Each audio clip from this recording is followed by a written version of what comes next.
Hi guys, welcome back. Yet another episode of the weekly game review show. And today we're going to talk about the match day 11, the results, the scorers, the goals, the table standings, basically everything about the match day 11. And alongside me today is the most amazing Joro. And Joro, welcome back maze. And niko fiti. Tuingie kwa action mara moja ama aje bro. Bana jo. So hii weekendi kulikuwa na 9 games kama kawaida, inakuwa tu kawaida ikuwe 9 games. And the first game of the weekend ilipatanisha FC Talanta against Moron Youth. Game ilichezewa ilikuwa Ruaraka. And Talanta ilishinda 2-0. Talanta iliwin 2-0. And then the second game of the weekend ilikutanisha Kakamega Homeboys na Sofapaka. Coach after kuuliza kuambia journalist kama you don't know my name ati kauni jui na kauni jui wacha ball. Alienda pale nini Bukungu Stadium and the Kakamega Homeboys vijana walimuonyesha fire. 5 goals to the good. 5-0. Hakukuwa na response hata ya bao moja. Bana. I think that's the highest match, the highest scoring game in season so far. And then funga bao mingi hivyo. Police FC wakacheza na Ulinzi Stars. Marisasi derby. The biggest game of the weekend. Police FC wakawin 2-0. Wakaonyesha vijana Ulinzi. Free kick by Abudo Mar. Jameni. Hey, congratulations. What a hit, what a goal mazee, mpaka uwezi ona ball ina travel na speed ya 300 kilometers per second. Lakini mimi naweza blame wenye walieka wali ya Ulinzi hawakuruka. Walikataa kabisa kuruka. Tuongee hiyo baadaye. Tuendelee. Kiona nimevaa all black, wajua ilikuwa tu mazishi ya weekend ya Ulinzi weekend vibaya sana. Walipata shida sana. And then AFC Leopards played Posta Rangers on Saturday. Hizo zilikuwa games za Friday hizo tatu. On Saturday AFC Leopards played Posta Rangers huko Ulinzi Complex. From an advantage point, Ulinzi dropped points. Ulinzi AFC Leopards dropped points. AFC Leopards were leading, walifunga bao yao ya kwanza I think the first minute of the game. KC Odhiambo assist ya Clifton Mieso. And then imagine from that vantage point they managed to drop points. Walifunga almost the final kicks of the game. Marita Brand alishika defense ya FC kuwa sleeping na akafunga a very simple goal. A goal that I don't think any team inafaa kuconcede boka hiyo. And then KCB walipata na Bidco United. Before this KCB versus Bidco game Bidco, the last time Bidco walikuwa wamefungwa ilikuwa I think 3 games before that. Walikuwa wameka clean sheet. Walikuwa na I think 850 minutes. Ni 347 something. Before conceding a goal. The last goal they conceded was against Clinton Kinanga of Police FC. Hii game KCB na wakawaambia hapana. Your record must end. Game kai hiyo by the way na kuanga ngumu sana. Juu KCB wakipatana na timu kubwa wanakuanga team very different compared wakicheza na timu ndogo. So KCB waliwin 3-0 thanks to Kahiro, Otanga na Herit Mungai. Otanga ni the first goal of the season. Second. Did he score again? Amefunga game nyingine alitoka bench. Ile game ya FC Leopards. I remember the very first game of the season. Yeah. Alafu the next game was Tusker na Nairobi City Stars. Ulisema tu hata Nairobi City Stars wapige AFC bao 3 bado tu watapigwa. Waliconcede 3 goals first half nafikiri zote. And then wakafunga bao moja. Ilikuwa on goal ya Bwire. On goal lakini I remember that. Bao zao zilikuwa thanks to Odoyo na Mwangi alipata his first goal of the season. Then Shabana FC got their second win of the season, their first win at home. Home win against Nzoia thanks to Nyabuto and Michira. Brian Michira. That guy in the 2019-2020 season wakiwa NSL, I managed to get to watch several of his games. And guy is a good bowler. Mimi nashangaa mbona Sami Okoth hakuwa namchezesha juu. The way I know Brian Michira, his nickname is actually Messi. Anaitwa Messi, nickname yake ni Messi. Mimi namjua kama very good player, but sasa someone told me that Sami Okoth is a very defensive coach. He loves defending so much. So ulikuwa unapata in some games ametumia up to 3 CDMs in one game. But bado unapata wamefungwa. So concede bado. Why be very pragmatic about the game and then still concede anyway? Ingekuwa bado ako solid defensively. Ingekuwa another case. So game ilisha 2-1. And then K-Sharks walipiga against Bandari FC hapa Kasarani Annex. K-Sharks walipigwa. Aitwa Derek Nsimbambi. 5 goals good so far this season. Alifunga brace hiyo game. So I think he's a good striker, a good replacement to Umar Kasumba. And nimeona amekuwa kianza almost all games tangu aanze kuzifunga. And then Gor Mahia played Murang'a Seal, the famous handshake derby. Game ilisha 0-0. And Gor fans could never believe that they lost. They drew a game. They drew a game against a newly promoted side. Shida tazi newly promoted side. Basi ndio ilikuwa Ngori. Ngori ilikuwa basi. Hawezi launch. Basi the same day wakose kushinda. Na jezi mpya kwanza. Alafu wapigwa. Yani Bedro ali-launch jersey on Thursday. Sana sema the first game walivaa hizo jezi hiyo game ya Murang'a Seal. The first game walibebwa na hiyo basi si ni Murang'a Seal. Wame launch two things on the same day and then tutoke draw. Wakaekelea refa. Goro anajua na makosa ya refa. Goro anajua sana ku shift blame from themselves. If you look at that game keenly, uta realize Omala had a very good chance that ya 65 pale. Chance fulani ilikuwa a free header akapiga off target. Bana if he had scored that, fans wa Goro angeng'oa viti Kasarani. Akungekuwa na zile vitu tulijionea hapa. Fans wa Goro angepiga ile kio inakuwa pale kwa competitors entrance ya Kasarani and tungekuwa tu fiti, akungekuwa ni hiyo hooliganism. Njoro have been on the forefront ya kucall out hooliganism kila game. And so itakuwa fiti kama itaisha bila kucall out hiyo hooliganism. So mimi on my part I expect the Football Kenya Federation Disciplinary Committee or the SDT whichever body handles that to move in fast and punish Gor Mahia for whatever they did. The stadium management group also should make sure that they recover whatever was damaged by the Gor hooligans, because not all Gor fans have the problem. It's just a section of them. A few people. Wale wanaharibu tu jini ya Gor kila time. And such people should be banned from the stadium sababu picha zao zilionekana, sura zao zilionekana. It's very easy kubaniwa from the stadium and that's what should happen if at all we are serious about the league. So I expect the Football Kenya Federation to move in with speed and effect that. Isikue kama ile situation nyingine ya Muhoroni ile walipiga coach na bado nothing happened. Exactly. So we need to see actions.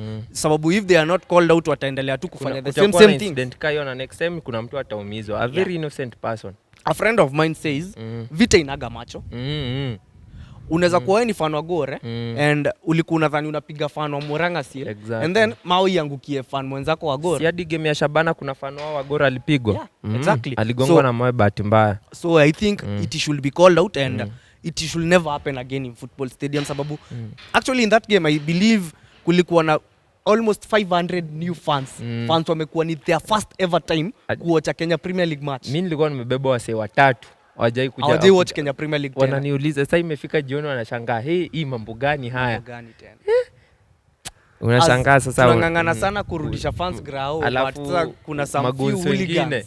Magunzo wengine pale hivi wametulia bana, kazi yao ni kuleta tu vita. Actually that team should be renamed. Jina yao inafaa kuacha kwa Gor Mahia, inafaa kuwa Gun Mahia. Moving on swiftly Njoro.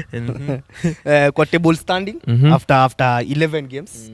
In ile time bado Josh alisema tuanze sasa kujudge watu based on how they perform. Ndio? After game week 11, Posta Rangers bado. Walisema ndovu ishuki. Wamekalia pale juu pale hawabanduki. So Posta Rangers wako at number 1 with 22 points. Gor Mahia wako at number 2 with 21 points. Murang'a Seal wako at number 3 with 21 points. KCB wako at number 4 with 19 points. Bandari FC wako at number 5, 19 points. Kakamega Homeboys wako at number 6, 18 points. Talanta FC wako at number 7, 18 points. Bidco United wako at number 8, 17 points. Police FC wako at number 9, 14 points. Tusker FC wako at number 10, 14 points.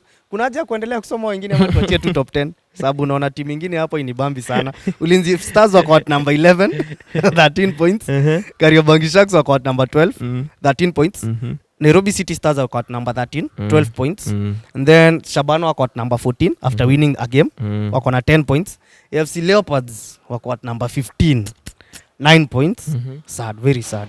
Nzoia Sugar wako at number 16 9 points. Moroni Youth wako at number 17 8 points. Sofapaka wako at number 18 7 points. So Njoro, basically on the table. According to you, does it give a reflection of how the league should be? Does it show position zile teams zimewakia kuwa ama ni kuna teams ziko mahali by luck ama by bad luck? Depend kulingana venye ligi imeanza. I think kila team ina deserve kuwa place iko. Honestly, hard work ya Posta Rangers imewawezesha ku maintain their streak hadi wamekaa top of the table. Alafu Murang'a Seal, hiyo game yao you could tell that squad iko na unity kenye tunakosa pale FC. As you said last week, AFC kuna kitu inakosa, si mambo na nini kuna relationship na players wao wenyewe inakosa wakiwa kwa ground ndani. Naona so kwa kubond na players. You can tell that Murang'a Seal they really deserve to be there and they bond very well with their fans. Exactly. You could tell walikuja hadi ku-upload mafan bana. Unasema unajiambia hao watu wako ama player wako fi. Tukienda huko chini Sofapaka deserve to be there. They are very poor. Wako very poor. I think walipata ile win yao moja nadhani ya Police. Mbili against police and against KCB. Oh, exactly. So you can tell that bado hata kama walisign players kadhaa bado kuna ile force hawajapata kabisa. So tuseme ni team bado haijagel ama walisign low quality players. The only two arguments on that. Either team haijagel ama walisign low quality players. Sasa so which is tutasema ni nini? AFC walisign low quality ama ni team haijagel? AFC I don't think they signed low quality players. I think the quality of players at AFC is very good, exceptional. I told you and I'll echo my words yet again. The only problem I see at AFC Leopards is that they are not a team of people ready to die for each other. They are actually the preseason was very short. And I don't think they got enough time to bond with each other and get and understand each other perfectly. So I think this international break and the subsequent international breaks, actually I think this one, AFC Leopards should not look at tactical training, should not look at physical training, but instead look for ways to bond the members. The players. Make sure they involve them in dinners, let's say having lunch together, walking home together, going just to the ground and talking. Just talk to your teammates. Create best. And I think they will have a better season moving forward. I hope wanatusikiza and they hear what we are saying. Sababu as much as I'm not a coach, I'm not very experienced in matters football man handling akuhandle football players I can feel it's not about the tactics. FC wako na tactics, wako na very good tactics. Wako equipped kila kitu. Honestly wako equipped. There is a very singular simple problem. Inaweza sortiwa tu within a minute. So it's something they should sort. And hii international break wakiweza kaa fiti wanaweza kuja wa surprise watu. So Njoro, moving on, kulikuwa na sasa the biggest game of the weekend, which was on Friday. A game on Azam TV. A game that had the sweetest goal this season. That goal was wonderful. Hadi akachili kuwa mbaya. Ilikuwa ricochet against another player. Ulinzi alikuwa Faraj alienda kupiga. Ikapiga mguu ya Kahata ikaingia. Lakini alikuwa amepiga ball. Faraj tu angekuwa amefikia ball bado ingeenda. Lakini bado ilikuwa very good goal. Siezi remove that from Kahata. Ilikuwa very good goal. But the free kick goal was ile Josh alikuwa ile Josh amefunga free kick. Si Victor Otieno Vincent Otieno alifunga free kick against AFC Leopards. But it was sweet as that. It was sweet as hiyo ilifungwa hapo. So Njoro, without wasting time, I think we'll go through the lineup ya Kenya Police FC. And according to me, Kenya Police FC look to set up in a 4-4-2 formation in the first half, before of course changing the formation later. And in goal, started Patrick Matasi, Kenya 1. At the right back position ilianza Baraka Badi. Left back ikaanza Abud Omar. Musa Mohamed and partner Rashid Toa hapo kwa central defense. And then kwa midfield, the midfield 4 kulikuwa na Kenneth Muguna, Charles Ouma, Francis Kahata na David Owino Messi. Actually I need to talk about that David Owino Messi. Endelea kwanza, maliza. And then the forward 2 ilikuwa Tito Okello and Clinton Kinanga. 2 very tall strikers, one a shoulder striker, the other one a box presence striker. I actually tell you how that had a very good impact in the first half of the game. Ya kupin down nini at defense Ulinzi. And then Joro, will you tupatie lineup ya Ulinzi? Ulinzi Stars lineup ilikuwa defense ilikuwa tu kawaida. Stevie 1-4-3-3. Steven Ochieng kwa goal post. Birgen akiwa right back. Chanel Makwata amekuwa na fantastic season. Left back. Then center back partnership was Peter Wafula and Alex Masinde. Actually that's not their normal partnership sababu kuna kuaga na Bonaventure Muchika. Muchika starts with Peter Glenn Wafula. So Alex Masinde alikuwa alikam inaitagwaje kujaribu tu kurotate si kurotate. I think Muchika is having an injury ama kitu kama hiyo because na bado hadi mbele ali change kiasi juu. So endelea na formation. Tuendelee. So midfield ilikuwa 3 Faraj Jominde, Ibrahim Shambi na Stanley Omondi, Stano. Then forward walikuwa na kama kawaida Boniface Mushiri, then Omari Mbarak na Kelvin Thauri. Na sikuona Makbikoka hiyo wiki. Makbikoka aliingia sub. Yeah. So Njoro.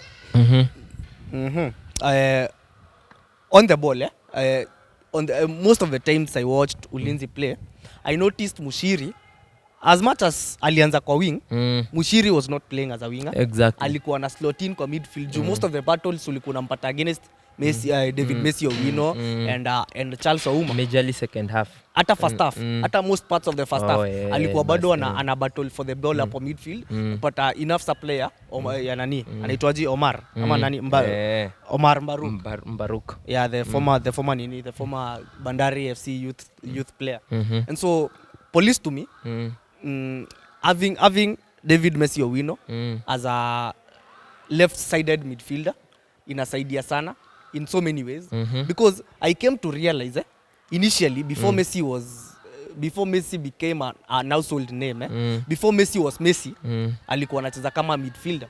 Hakuwa anacheza kama left back, he was a midfielder. Wow. Ama unadhani hiyo nickname Messi ilitoka wapi? Left back anaitwa Messi. Si labda ni venye anajua ball. Mimi na assume nijua anajua ball. Messi was initially a midfielder. That's what I came to realize. And so maybe this move ya Logarusic kumrudisha kwa his natural position is making him shine a lot. Sababu in the Gor Mahia game here, exactly, the Ulinzi Stars game, sababu in the second half actually the coach withdrew Charles Ouma and Messi primarily played as a CDM. Alifanya Muguna akashine hadi jamaa fulani akaniambia leo Muguna nakwambia ameshine pale katikati bana, because Messi is an hard worker. Messi goes for every challenge. Messi will run through the midfield. Messi will hit some wonderful passes. And then sasa kazi ya Muguna inabaki kuwa kutuliza tu touch. Chukua ball. The midfield was working. Then also I think the tactical prowess ya Logarusic ili outdo Ulinzi vibaya sana. Kimani vibaya sana sababu in the second half in the first half Police had 2 strikers, Clinton Kinanga and Tito Okello. Primarily nimekwambia Clinton Kinanga is a box presence striker, while Tito Okello is a shoulder striker. Anaka So when the coach, when first half ilikuwa basically with Kinanga in the game, ilikuwa kupin kina Peter Glenn nyuma wasijaribu kumove forward or anything, but in the second half the coach withdrew Kinanga and also Ouma. So kwa Kinanga alieka Tyson Otieno na Mangeni akaletwa kwa nani, na Mangeni akaletwa kwa Ush, si ndio? So ilimaanisha amebreakio nini, amebreakio front 2 akaleta front 3 sababu Tito, Tyson na Mangeni. And then it also means sababu time hatuna ball mingi, time hatuna ball ama time we are defending ama time tuko na ball bado, unaweza change shape, unaweza rudisha Taiso midfield, uko na overload hapa kwa midfield, unaweza peleka bado Tito wide na Taiso ingia false 9. Unaona? So ilileta a lot of dynamism kwa game ya nini, kwa game ya Police FC, and basically that's what allowed Kahata move forward, ndo hata apate ile bao yake ya kwanza, na bado ili allow ili create more during transition yenu, mlikuwa more of very lethal. Juu Mangeni is a very pacey winger, na is the one who won niendo aliwin free kick which was scored by Abu Domar. But again I felt despite him being lethal, I felt that he had a slight problem with this decision making, sababu there are some passes I saw angejaribu kuita pass instead of trying to run with the ball. Kuna, you see on the opposite flank kuna Taiso running in, and then you're just supposed to hit a pass, but Mangeni just wants to run in and maybe take a shot himself. Alipiga I think 3 shots tatu hivi zilikuwa wide, na zote zilienda way off target, juu sana. And I felt if he improved on his decision making a bit, inaweza kuwa very good, lakini kuna pass improvement his game. Kuna pass alijaribu kupiga mbili hapo, alikuwa amepigia nani katikati, alipigia Tito, though ilikuwa fast kuliko Tito. Alijaribu pass mbili, so, but I feel anafaa kuwa, you see the biggest problem with wingers nowadays ni ati wingers pia wanataka kuwa part of the goals a team scores sana. Ukiangalia the definition of a winger ama kuwing, if you hear something as winging something, ni ku bring in. So a winger, basically a winger is the caliber of let me use an old example, let me use a European example. A winger ni mtu kama David Beckham. Exactly. Ulikuwa jua tu akifika hapa kwa flank, the only thing atafanya ni ku bring in a cross. Nowadays we don't have wingers, we have forwards, because what do they want to do? They want maybe cut in, piga finesse. Cut in, piga shot. That's all they want to do. So you find the strikers struggle very hard kupata ball. Na wakipata ball itakuwa feeding on scraps. Feeding on scraps sababu anapiga shot, maybe keep a punch, ndio itapata striker. And so I think it should be something these people should look at. Waambie winger si lazima ufunge bao zote. Try to make your strikers shine pia yeye. Ukiangalia last season, the reason as to why Police had so many goals, ama ukiangalia Gor Mahia the reason as to why Omala had so many goals ni sababu wingers wake hawakuwa na nini, hawakuwa wanataka kujifungia. Wingers wake ilikuwa inafika tu hapo nje ya cross. You'll notice it hata hii season with Sibomana and Mugisha. Anytime they get near the box, they bring in a cross. Rooney does the same. But look at Police. You have a very good striker, a very tall striker. Kwanza wawili. And then yet you still want to kukatini kuchenga. So alafu bado nilinote na Ulinzi hiyo nini ya wingers ina work on them sana. Mushiri si winger wa kurembesha ball. Akifika kwa wing piga cross. Alijaribu vitu kadhaa, though zilikuwa tu zina nini. And that's why I think I thought Mark Bikoka should have started in the game. Sababu why? Mark Bikoka is very good with his header. So akianza pale ni kumaanisha if Mushiri brings in a cross, watakuwa na fighting chance. Also alafu nani aliumia, hope he recovers soon. Musa Mohamed was injured. I think pale dakika 70-80 pale alikuwa replaced na Cheche came on for him. I wish Musa Mohamed a quick recovery.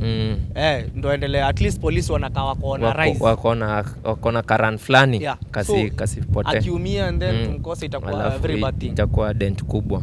Very big dent. So Njoro, I think that is it for the match day 11. Basically we've talked about the results of the game week. We've talked about the table standing. Na bado tumeongea about the Police versus Ulinzi game. What we thought happened. Remember, this is not at what everyone saw. Kila mtu wana different thing kwa game. So we talked about what happened in our own view. And so guys, thank you for being with us. What I urge you guys is to follow us on all social media platforms. Hapa YouTube pia usisahau kufinya subscription button. Finya button and then finya notification button ndo upate and more amazing content from us and all other shows